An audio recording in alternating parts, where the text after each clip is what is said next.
Mam Goulousda Moré, qui signifie J'écris en Moré, est un manuel qui porte la griffe de Jean-Baptiste Nongobzanga Kabouré, un professeur de linguistique à la retraite qui attache du prix à la promotion et la valorisation des langues nationales.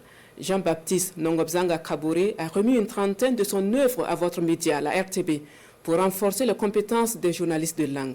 Benewende Frédéric Nichema.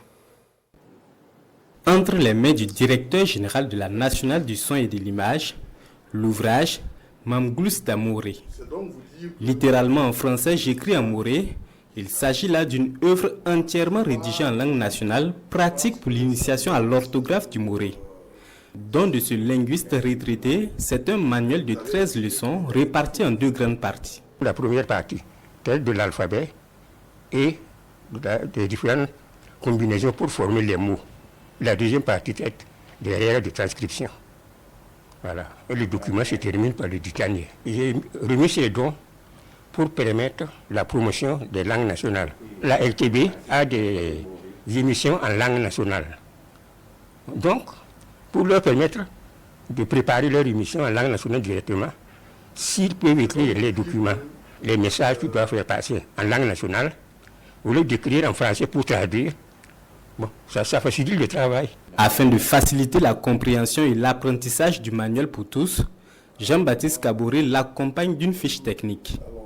Écrite en langue morée et française, cette fiche permet la comparaison de l'alphabet des deux langues tout en mettant en lumière les règles de la transcription.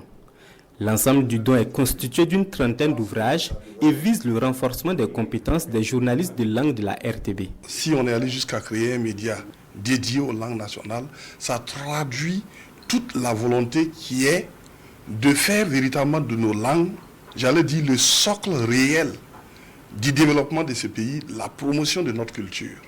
Et c'est extrêmement important, à ce titre-là, que nous puissions travailler à renforcer les capacités de nos agents pour qu'ils soient à la hauteur de ces défis-là.